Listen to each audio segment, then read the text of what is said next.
don't be afraid of a bit of graft and a busy diary, because those things are temporary. But what you have to put in at that time is you have to throw yourself into it, because you're not going to get anything back unless you put everything in, basically.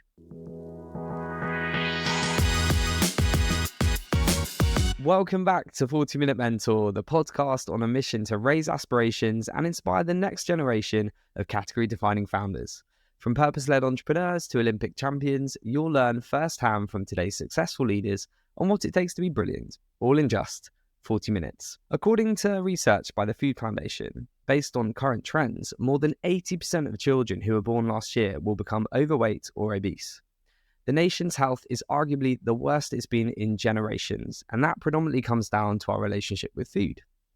Today, for our final episode of our wellbeing feature, we're joined by Rhiannon Lambert, one of the UK's leading nutritionists, a Sunday Times bestselling author, and a fellow podcast host. In 2016, Rhiannon founded Rhitrition, a renowned Harley Street clinic which specialises in a range of areas from sports nutrition to eating disorders. Rhitrition believes in empowering everyone to embrace a healthy way of living through the food we enjoy and the life we lead. And with that, I am delighted to welcome Rhiannon to the podcast.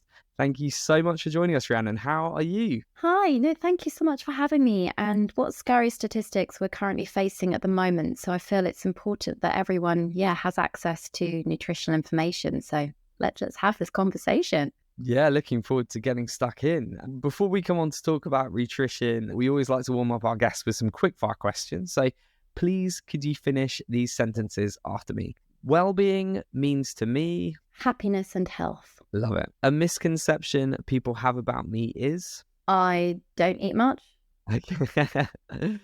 Classic. Love that. The last time I cried was when? Last night. I've got a baby and a toddler, so motherhood is constantly demanding things of me. I can imagine that's a lot to juggle when you've got a successful business to run as well. I look after my mental health by...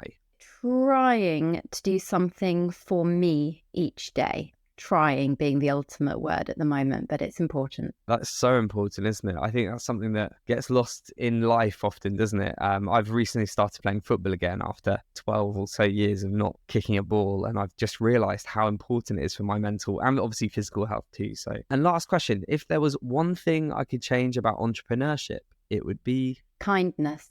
In the world of entrepreneurs, there seems to be a lot of competitive nature. And I think actually if we could have more of a kind approach to business, it would be lovely. I couldn't agree more. I think there used to be that whole mentality of being a kind of really hardcore and mean is the only way to get ahead. All the best leaders I look up to are empathetic and lead with kindness. And I think that's something that we always like to shine a light on this podcast. So thank you for saying that. Great to already get a sort of snippet into you, Rhiannon, but let's dive in. And I know before you were on a slightly different path. So tell us a bit about your early background. I think, am I right in saying in music and theatre before you found your passion for nutrition? Yeah, gosh.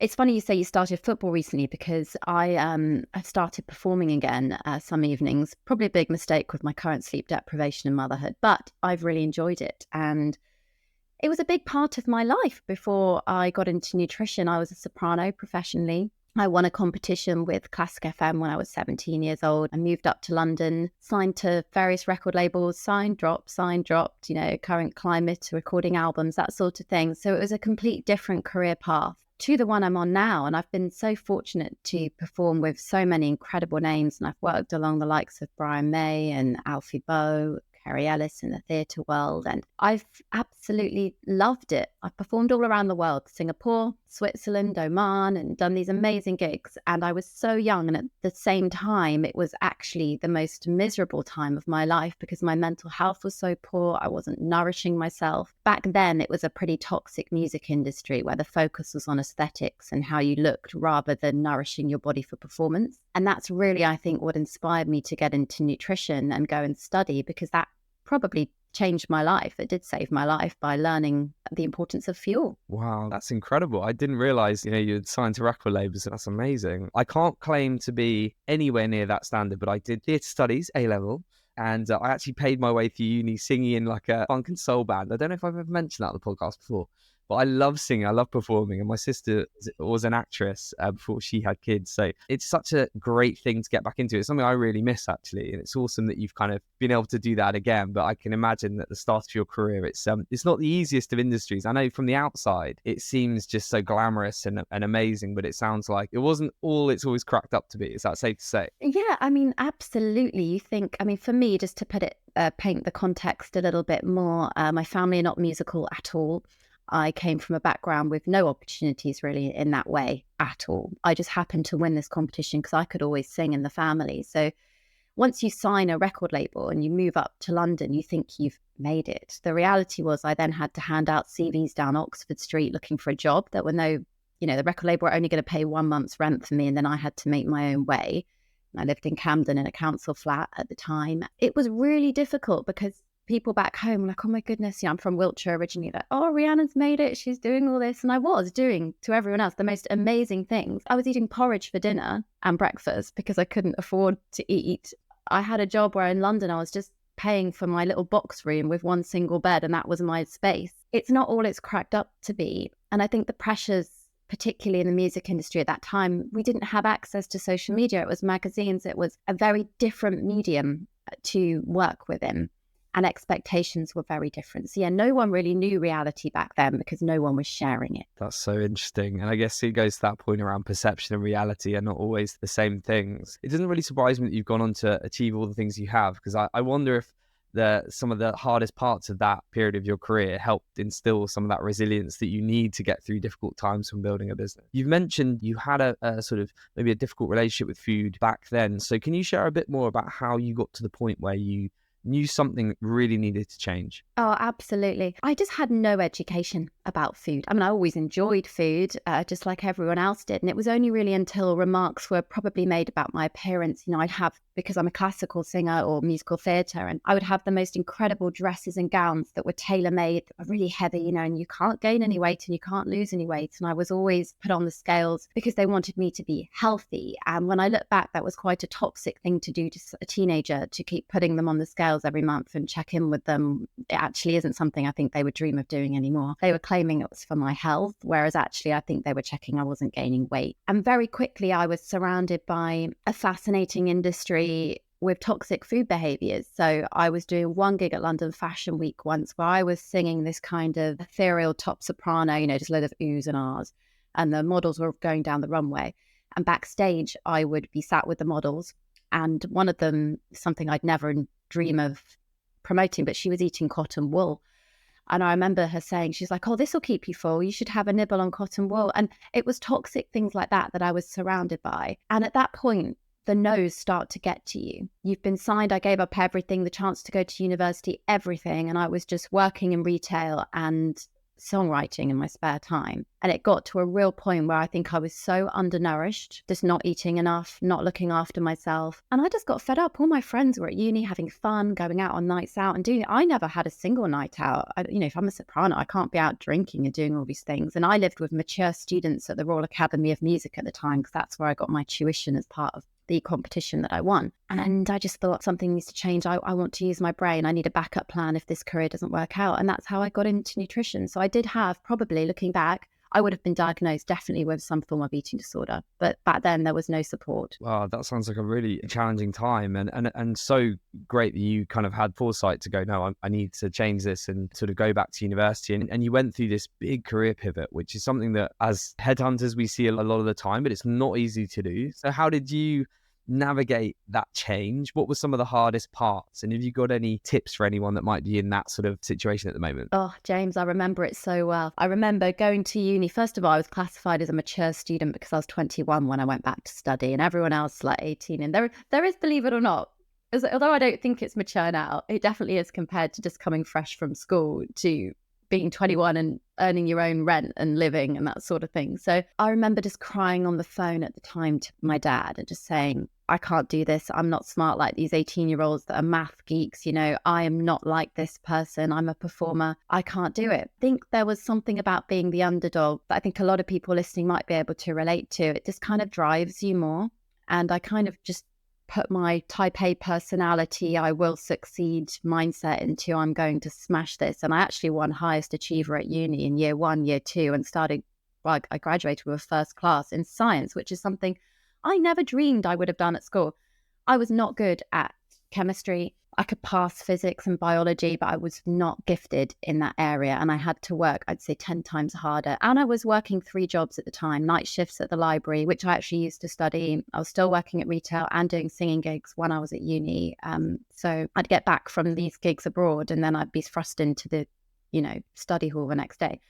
So one bit of advice I guess I could say to people starting something new is don't be afraid of a bit of graft and a busy diary, because those things are temporary. But what you have to put in at that time is you have to throw yourself into it, because you're not going to get anything back unless you put everything in, basically. Great advice. I feel that a lot of the leaders and founders that come on this podcast have had that at some point. It's often a moment that you're doubted, or, the chips are down, and instead of kind of rolling over and accepting it, it's that desire to kind of fight and go, no, I'm going to prove you wrong. And that was very much of the sort of heart of my own entrepreneurial journey of starting JBM, because I was young and didn't have much experience. And I guess I used the knockbacks as motivation. You obviously did fantastically well in your degree. You went on to work in the industry before you founded Nutrition in 2016. So do you mind telling us just a bit about your experiences from working in the nutrition industry in the earlier part of that career? And ultimately, what led you to setting up your own business? And to tell him about my own business was not on the agenda, actually. I didn't actually go to university with a 5-year plan or any of these things. I think some entrepreneurs have this map that's carved out in front of them. I'm afraid I was very much, I just went with the flow and things just happened. I was always very driven. So throughout my time at university, I always knew the importance of work. I think purely because I had the value of money, because I was paying for my degree myself. I was paying for my rent at the time. I got out a student loan, but I knew I had to get work experience in the nutrition field if I was going to get a job in it when I graduated, if that's what I wanted to do. So pretty much at the end of my first year and my second year, I was doing work placements for free. And Harley Street, the food doctor, I was the receptionist. That used to be a very renowned clinic at the time. There used to be products on all the shop shelves from this company called the Food Doctor, which I don't think it's around as prominently now. You might see a pita bread or two in the shops, but it was huge. And I must have emailed the founder, Alice, who's now a good friend, about 6 or 7 times. And she said I was so annoying that she just gave me the next intern role because I was so persistent. I had this thing on my diary, and Twitter had just came into fruition at the time I was studying. It shows how old I am, but Twitter just came around. And I set up this Twitter account, and I'd be listening to what I was learning and putting in little things on tweets about what I was learning. And no one was really doing that at the time. And then I found the hashtag journo request, and I was like, oh, I can speak to journalists on Twitter and I can get myself in the paper. So I started replying to journalists. I was a bit naive, I have to be honest. You should really be fully graduated before you do these things. But I was very transparent. I said, I'm a nutrition student. And actually, I remember Imogen at the Daily Mail was my first journalist, and we became friends after that as well. And back when I was in my second year at uni, I was contributing to the Daily Mail saying, actually, it's more than calories. Just because a Mars bar is the same calories as an avocado doesn't mean a Mars bar is better for you. Or, I was doing these kind of features. So I think I was networking unconsciously, not realizing it, because it's what I'd always done in the music industry. I was just wanting to make friends, and that really stood me at the forefront of getting opportunities in the field. And at the time, it was very much you had to network. There's no social media. You can't just message someone like you do today. You have to go to events. No, you have to work for free. It was all about free, not paid work. And I did tons of it. And my first job, when I graduated, I also did free placements in the NHS. So in the summer holidays, because I didn't really have a home to go to, I was living in halls for 3 years because I didn't have a family home at the time. I just went to Wiltshire back at a hospital because I couldn't get a London placement. And I worked with the district nurses and the maternity units and shadowed the diabetes wards and the hospices. I did some work in hospices. And I gained a lot of experience, I think, just from putting myself out there, to be honest. It's an amazing lesson to anyone who might be at the early start of an entrepreneurial journey about that. Yeah, as you said, sometimes you've got to do a lot of work for free. You've got to network. You've got to be proactive. You've got to invest in yourself. And I think sometimes people will say sacrifices. And I don't think sacrifice is the right way to look at it. You are investing in your future self, and clearly the rewards are there to be seen. I feel like we've teased our audience with, nutrition. So tell us more about actually the work you do, kind of who you work with? I'm sure our listeners would love to learn more. No, absolutely. So Rhitrition came about, actually, it's a funny story because my boyfriend, who's now my husband actually, at the time, I said, oh, I want to create this. My Twitter name should be Riri's Nutrition. He's like, that's absolutely absurd. No one would take you seriously if you couldn't hit Riri's Nutrition. And to be honest, he was right. We're having a discussion. I was like, well, I'll just merge the word nutrition then. And I created a handle of Rhitrition. And at the time I was working, I just graduated from uni. I'd run a cafe. So I'd run the food and made the food and learned profit margins and things in this sports cafe in Parsons Green, which is still there, I think, called Transition Zone. Claire's lovely, the lady that owns that. And went on from there. I got scouted to work at a clinic in Harley Street. So I'd gone back to where I was with the food doctor, worked alongside GPs, psychologists, and I was the nutritionist in the clinic. And I got so many clients. I was working really late into the evenings on Thursdays and Sundays, but I was having to pay for the room hire. And I thought, well, I could just hire a room myself and do this. So I just knocked on a few doors on Harley Street. I actually worked my way down the street. Have you got any space? And I got down the very bottom of the road to number 10, which was opposite the food doctor clinic, which is number 13 on the other side of the road. And I was like, oh, this is weird. It's opposite where I've been my whole life pretty much as a student. And they said, yes, what do you want to do? I said, oh, I've got quite a few clients that I think would come with me if I worked from here, and I could do this on the side of my other clinic. And it just grew from there. And all the networking events, the social media at that time, I think I was the first nutritionist online, to be honest. It gained a lot of traction very quickly. I was posting just 3 times a day, to put it in perspective to what people do on social media now. I was doing breakfast, lunch, dinner, posts about my day in clinic, what I was up to, what food I'd made at the cafe before I'd left there. And it was growing. And it got so big, I hired my first employee, Sophie, who's now doing her own nutrition business. And it just kind of took off. Incredible. And it's obviously been up and running for a number of years now. I always like to ask kind of what have been the best bits, what have been the biggest learnings, and what have also been the biggest challenges in that? Where do you start? I don't want to bore all your listeners. I think the best bit was probably when Lauren, my first editor at Yellow Kite, the publishing, 2017, she booked into the clinic to see me, and I thought she'd come for an appointment, and she came with Tamsin, who was another editor at the publishing house. I thought, this is strange. 2 women, obviously for moral support, had booked it, and I was thinking, and they just came and put a load of books on my desk. One of them was Ella's, Deliciously Ella, that you'll all know of the name, and a few other people signed to that label, and they said, we've seen what you're doing on social media. I had about 7,000 followers at the time, to put this into perspective, and we'd love you to write a book. I thought they were joking, I've got to be honest. I never had any ambition to write a book whatsoever. That really pivoted everything for me, the book. And the social media at the time would grow with the kudos of having a book. And it took me a year to write. They said, just write your philosophy on nutrition. And because of the experiences I've had with mental health, and I became a master practitioner with psychological interventions to eating disorders as well. It's another qualification that took me 3 diplomas to achieve as well whilst I was running this clinic. Basically, you've got to keep on top of your game and keep learning and keep educating to be the best in your field. So that helped me write this book, Renourish, which became my baby and my philosophy. But the downside was that I suddenly was thrown into a world of spreadsheets, which I'd done with the cafe before for food, but not for my own, going VAT registered or understanding the difference between cash flow. All of these things was absolutely mind-blowing. And then before I knew it, I had people in my clinic working for me that I had to pay every month and invoice. And some of them went on payroll, some were self-employed. And it was an absolute minefield. So I had to start outsourcing. That was not my strength.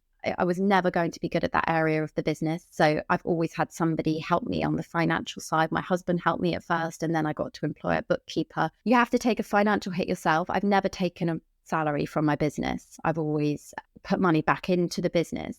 That's how the business has grown and how I've been able to invest and create the supplements company. I now have Nutrition Plus as well. So it's been quite a journey. It's a lot to navigate. There's ups, there's downs, navigating staff. There's a lot. I guess like a lot of entrepreneur experiences, there's ups and downs along the way, but it's all learnings, isn't it? Clearly the business has absolutely thrived in the last few years. And you mentioned your books. You've published 4, you've got 3 ebooks, and you host one of the UK's most popular health podcasts. So as a podcaster myself, sometimes these things come about organically. Sometimes there's like an idea that it just goes in your mind. And you're just like, I'd love to share this. What was it that made you create your own podcast? it was back when there weren't really many podcasts either. I think I was, again, one of the first found, because I used to get to #1 in the charts, to give you a perspective of how many people were probably even listening to podcasts compared to the volume now. I had a lot of VIP clients at the time as well. You know, I had the wonderful Gary Barlow come on my first ever series, Lisa Snowdon. I worked with footballers like Cesc Fabregas. So I had a lot of support from my clients at the time as well that wanted to come in. James McVeigh was amazing from the band The Vamps, and they all went on my first series because I said, I want to do something where you guys are in the limelight quite a bit with what you do, share the importance of nutrition. And Ronnie at the time, Ronnie O'Sullivan, who's a snooker world champion, we had a book coming out together at the time. And I said to Ronnie, well, I used to do a lot of media work. I could host this podcast and we could have a conversation about my clients that were happy to come on and their experiences, because it might help other people to say, look, food can make a difference to how you feel. And that's how it started, food for thought, really. Yeah, so it really was an organic thing. And actually, I went to Soho Radio, which is a very popular podcast spot now in Soho. But I was one of the first people there before they even had their new big site now. So it used to be down this side alley in this little, it had this really cool vintage feel to it. You know, it was in this little music room. And I remember Gary coming in his car and being, oh, I can't get through these streets in Soho. And it was so funny. And now they've got this huge podcast studio they've built around the corner near the Veggie Prep, which is fab. But I'm a bit of an OG in the area, I think. Yeah, you are. I was nervous about getting you on, you know, proper OG. But it's amazing. I mean, it's a great new medium. It's at the time a great new medium to kind of sort of inspire and educate a whole new audience. And by using high profile people, I think it kind of has that, you know, that real extra effect sometimes to kind of see it, hear them talking about their journeys. I think I can see why it really took off. I want to talk a bit about building healthier relationships with food, because it is so important, I think, increasingly for us to make the right choices. But there's lots of noise. There's noise about quick fixes, which are often more harmful than good. So I'd love to hear from your experience. What does a healthy relationship with food actually look like? And what are some of the common mistakes you see people make? So a healthy relationship with food is unique to you. It's providing your body with no deprivation, but equally just thinking, what can I add in every day? And enjoyment and satisfaction and fullness are things that people don't really know how to tap into. And I think people mistake fullness with satisfaction ratings after you've eaten all the time. And sadly, in the media, it's always about deprivation. It's always about what you can take out. It's always about the fat. And one big red flag, and I find it very frustrating because a lot of podcasts I love to listen to myself have scientists on that specialize, and I'm a big fan of these scientists in their specific research areas. But that doesn't mean that research should be applied to the general public in the way it is, because we are all unique. We're from different backgrounds. We have different financial restraints. We have our own relationships that we grow up with food. And one of the big problems we have in society today is that we have no diversity, and there's a huge spike of ultra processed foods. I think there was a stat where most of the food we consume comes from something like only 7 plants and 5 animal species. And we're making our whole diet off this tiny amount of diversity and variety. Whereas in the Western world, we have access to so much food, but we don't know how to cook. We're living on convenience. Bosses aren't giving people proper lunch times or encouraging them to have lunch away from their desk. Families are growing up without this education and knowledge. And that's why we have the stat you delivered at the beginning of the podcast with childhood obesity rates rising. And ultimately, I think people are so confused because they hear fasting, they hear keto, they hear people say moderation, which I do use, but actually moderation looks different to everybody because we all have a different view and perception of what that should be. Food is also a coping strategy. When we're stressed, some people go off it, some people go to it. The types of food you crave are often very different to the ones your body may need at that time. So it's hugely psychological, hugely environmental, and equally what you know. Your food world, what you grow up with. I think we know that there isn't a one size fits all, which often it kind of feels the easy way to kind of deal with it, but there isn't when it comes to nutrition, and you discuss that in your book. What's your take on diets? Do they work? And I'm sure there are people listening to this that have been on them. And are there any rules that you absolutely live by when it comes to your health and well-being? Yeah, so let's start with the diets conversation. If we took the word diet as black and white, what it actually means, which is the food we eat every day, then of course diets would work because you're tailoring food that suits your body in the energy requirements you need. However, if we're talking about diets in terms of the media and what's out there, we're talking about certain shakes and products that are labeled as healthy alternatives because they contain all the vitamins and minerals, or we're looking at meal replacements, fasting, skipping meals, protein being really high, calorie counting, calorie deficits. People are shouting things from the rooftops, but the real answer is that they only work short time for 99% of the people out there.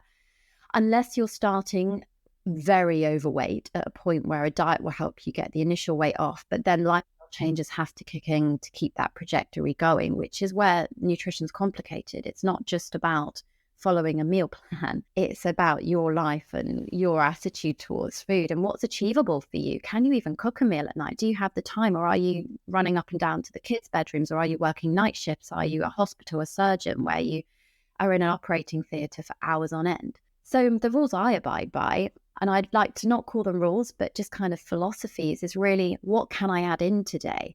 And I try and say, look, I allow myself chocolate, and I often have it at the start of the day, actually, rather than the end of the day. I really enjoy having chocolate after breakfast. It's just my little thing. And I'm a believer that if you allow yourself something you enjoy, you're less likely to overeat on it. And it's that mindset that's the key to successful nutrition long term. There's no rules that you should have chocolate after dinner. Why can't you have it in the morning if it's what you fancy? You're then less likely to eat it for the rest of the day. It's shifting things on its head. Can I get more colour in today? Have I actually had any fruit? Maybe I'll have a snack later and I'll grab some fruit, or go and treat myself to something I enjoy. And I think that's such a healthy outlook on food, because then you start to naturally make better choices. Such great advice. And as somebody that loves chocolate, I love the idea of a little bit of chocolate after breakfast. And maybe that will stop my post-dinner snacking, which has always been a challenge for me. I think a lot of the time, nutrition and fitness focus on the physical aspect, but we actually really should be focusing on the mental health benefits that come with eating right and moving our bodies. So what are some of the biggest benefits that you see for yourself, but also for your clients, when they start focusing on actually what it is they're eating? Oh, it's life-changing. And we have data now, the SMILES trials, which is huge, one of the largest studies of its kind, that showed eating a Mediterranean-style diet is more effective than antidepressants or being on medication in some instances. Now, I'm not saying stop taking medication if anyone's listening. Always consult your GP, but diet can have a big impact on your mental health. It has an impact on our gut health if we get more fiber and color and plants in, which in turn sends signals to our brain, which creates our happy hormones. Serotonin, that happy hormone, is linked to melatonin, which is linked with our circadian rhythms and our sleep cycles. If you're looking at the healthy fats you consume, a lot of the cells in our brains, so 60% of our brain is made of fats. And we want to be getting avocados, nuts, olive oil, seeds in, and we're less likely to get dementia or Alzheimer's, because we know that the generation that have a higher ratio of these didn't have these elements to their diet. So there's also that area to think of. Our grandparents didn't have as many healthy fats in their diet. They had a lot of saturated fat from butter and animal produce. Cut down your animal produce, get more plants. I'm not saying give it up. Just try and increase the plant ratio more. You don't need to be having so much of what we're over consuming actually in society, which is not helpful for our heart health, our risk of diabetes, as well as our mental health. Skin, there's so many factors, I think, when it comes to nutrition that's much deeper than the aesthetic look, like you said, and how we feel every day. And equally, longevity in our joints and those sorts of things are all linked. And then there's the polyphenols, like all the dark coloured berries. They're heavily researched. I had the most amazing scientist on the podcast, Dr. Wolf Marks, and he looks at blueberries in America. And it's shown that blueberries can help improve our IQ. And it's incredible when we think these powerful phytochemicals, which give them that purple or red rich colour. And a lot of people don't get those colours in their diet because they're just eating ultra-processed beige food. So it can help. Thank you so much. I'm sure this is going to have the desired effect, even for myself. And this is a nice segue on to the next question, because a lot of the people that listen to this podcast are founders of startups, entrepreneurs, investors, work in high growth startups, just very demanding industries, and often lead very sort of super busy lives. Similarly, my sister's a nurse. We talked about parenthood. We're all so busy now. And one of the first things that I notice in my own life that kind of falls by the wayside is nutrition and exercise. I'll grab a quick snack. I'll stop going to the gym because I'm just so busy, or I tell myself that. And it's a very slippery slope. You suddenly get into those bad habits. So what advice do you have for people like me who know that I need to be prioritizing what I eat and fitness, but often busy schedules get in the way. How can we stop that cycle? First of all busy people listening, you need to diarise or it won't go in. I'm the same. I need to put in my diary a 20-minute break just to eat. Otherwise, my day will run away with me. So please pop it into your diaries. Have a large bottle of water by your desk. I tend to have a large 1.5 litre. I want you to drink all of that water in a day as a minimum. Keep drinking. Toilet breaks are good things because you get up, you stretch, you do stretches, and then you're more productive anyway. Water also helps with concentration. Now, when it comes to preparing meals, have a kind of list of 5 things you rotate every day but change. Like always carry in your bag, if you can, a piece of fruit that you're mixing up every day, a bag of nuts or seeds and some oat biscuits or something. And then you can have a pot of hummus in your fridge at work if that's available to you, or some nut butter in a sachet in your bag, and just little things that you can have on the go. If you're not able to grab a meal, at least you're not going hungry, which will keep you more productive and means you're getting those extra vitamins and minerals in. But really getting organized helps. And I know it's the last thing you want to do is cook in the evenings, but you can buy really good options in the supermarkets now, in some of the aisles particularly, that are really balanced with lots of carbohydrates, proteins, vegetables, fats, and these amazing bulky salads and sandwiches and wraps. So sandwiches, be wary of the filling. There's often hardly any filling of nutrition in it when you're buying a sandwich and you're just basically eating bread and mayo. The choices you make can really make a difference every day. Sounds like prioritization and organization are really important. Brilliant tips that I'm going to try and make some improvements in this part of my life, because I think it will really benefit me in the long run, and I'm sure our listeners too. Before we get to our final wrap-up question, you did touch upon veganism, and clearly there's been this big shift towards plant-based diets. So I'd love your take on that shift, and whether you've cut meat out altogether or you're trying to reduce your consumption. What advice do you have for anyone that's listening to this that wants to make more sustainable food choices? So to anyone listening, understand plant-based does not mean vegan. They're two interchangeable, they're mixed up terms. Plant-based just means reducing your animal produce, which actually I think is what everyone should be doing for their health. The research is there. We know that people don't get enough fiber in this country. Fiber comes in plant foods. Fiber is involved in reduced cardiovascular disease, reduced diabetes, reduced hypertension, reduced everything. And it's ironic that in the Western countries, we have poor gut health compared to underdeveloped countries where they don't get the access to food, yet their guts are thriving because they're eating more plant-type food. And I'm sure they'd wish they had the access to all the produce we have here. So the two terms are very different. I think veganism is a very ethical lifestyle choice, which if you can do it healthily, but you do need supplementation of things like B12, iodine, selenium, calcium, iron, those types of things. But going plant-based, proven. The Lancet journal came out with the Eat Lancet research, which did show impact on greenhouse gas emissions being reduced for the environment. Also just the array of health benefits. So it means eating around 70 grams of red meat as a portion a week instead of however many some people are probably having it daily. It means really cutting down the amount of cheese and especially things like cow's milk that you're consuming. You don't have to give these things up. Please just be mindful of the luxury we have in this country and the access to food that I think we all take for granted. So it's a good move to be plant-based. It is my honest professional opinion as well as my personal opinion. Very good to know. Thank you. We've obviously talked a lot about from an adult's perspective. Some of the most shocking data out there suggests that 1 in 10 children are obese by the time they turn 5. That gets to 23% by the age of 11. And as a parent to a 7-year-old daughter myself, this is like terrifying stats. So I'd love your advice and insights on how any parents listening to this can help their children, again, build better relationships with food. I think actually more worrying, I think it's 1 in 3 children are now overweight or obese. So the stats are narrowing hugely at the moment in this country. And I think the advice would really be that it's really, really difficult because it stems down from those first 12 months in the early days and under the age of 2. So we have research called the first 1,000 days. That's when your child's brain develops the most. You predispose them to their health in later years. And that's when the nutrition window is vital. And you want to be getting the amount right. There's no need for ultra-processed foods, lots of sugar and salt those early years. And what we see is a lack of interest in activity, of course. You know, there's more gaming, there's more TV, there's more screens, more sedentary activities. But actually, I would say the biggest culprit is our diets. And often it's also nutrition provided at schools, but it does start at home. So it's access to affordable food. And this is a huge question because there's no blame that should go on a parent wanting to do their best for their child or on a school. The government do need, in my opinion, to step up They need to regulate these manufacturers, regulate produce sold at children. I work for a baby food brand, and I'm disgusted when I look at the shop shelves of what other brands are putting out there for their children to consume, the amount of snacks in the aisle targeted at kids that are appealing. So it's a depressing answer because I don't have the answer for you, James. I think the answer is education. It's helping parents provide healthy food for kids.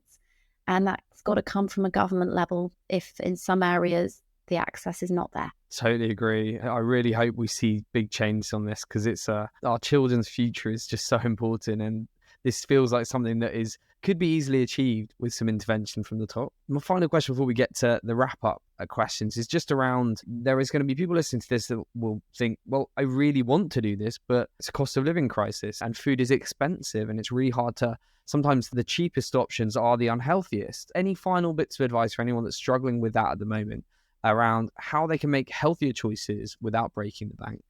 Again, it's education, how you see or how you know how to cook or build a meal. Because if you're using cans of food, then it's not the case. Or if you're using your frozen aisle, it's not the case. Frozen veg and fruit is more nutritious than the ones on the shop shelf because they don't lose that antioxidant potential of exposure to oxygen over time or transport once they're picked. Because once these vegetables and fruit are prepared and picked, they're frozen instantly, which retains the nutrition. And that's going to save you so much money because you can keep using those items across the course of the week. But then we've got the cooking skills that come into it. It's knowing that, I can just put frozen berries on my porridge that morning. Oats are really affordable. If you can get into stuff like that, you can use a whole pack of oats, like a kilo pack, and it will last you. Buy own brand. You don't need to buy the branded varieties. Own brand is exactly the same, supermarket owned, compared to big brands.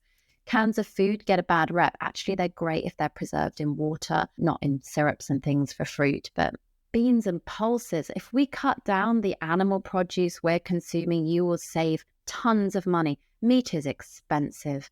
You don't need it if you're eating loads of beans and pulses. Fish, we do need a little bit of if you consume it for health benefits in your diet. Again, you can buy frozen fillet.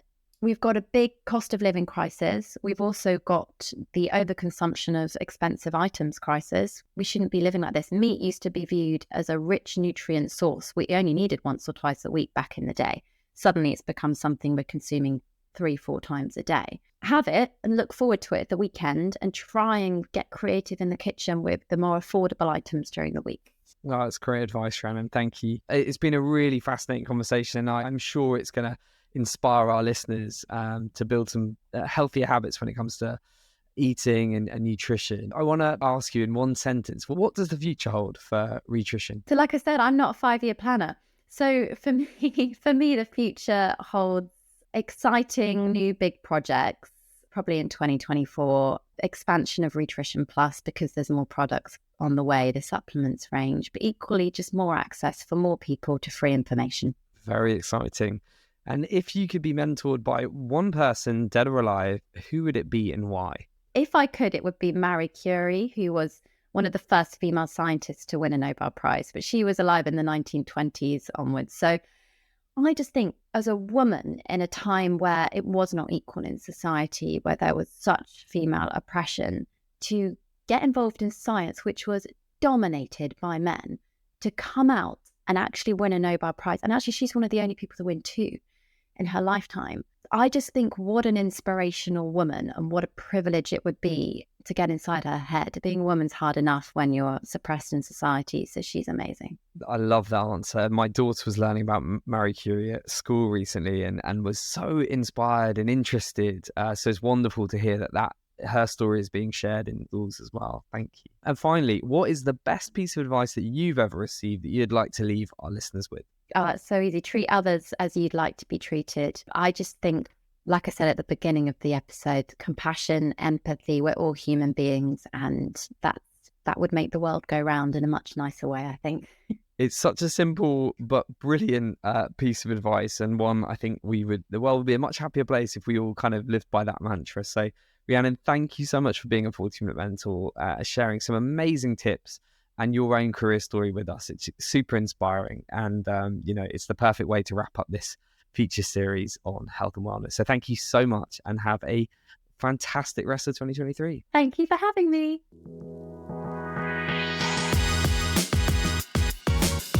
And that's a wrap for our wellbeing series. I really hope you enjoyed that episode with Rhiannon and the amazing mentorship we've heard over the last 4 weeks. I love talking to all of our 40-minute mentors throughout this series on a topic that is really dear to my heart. And if you loved it too, then I'd love to hear what your favourite episode was. Please let us know by leaving a review or by tagging JBM in a LinkedIn post. And if you'd like to give any more feedback, then please feel free to reach out to our producer Hannah on hannah@jbmc.co.uk. That's all for us for now. As always, we will have plenty more mentorship coming your way. So make sure you hit follow or subscribe to be the first to know about our next episode. Thank you again for all your support, and I'll see you again soon for more pocket-sized mentorship.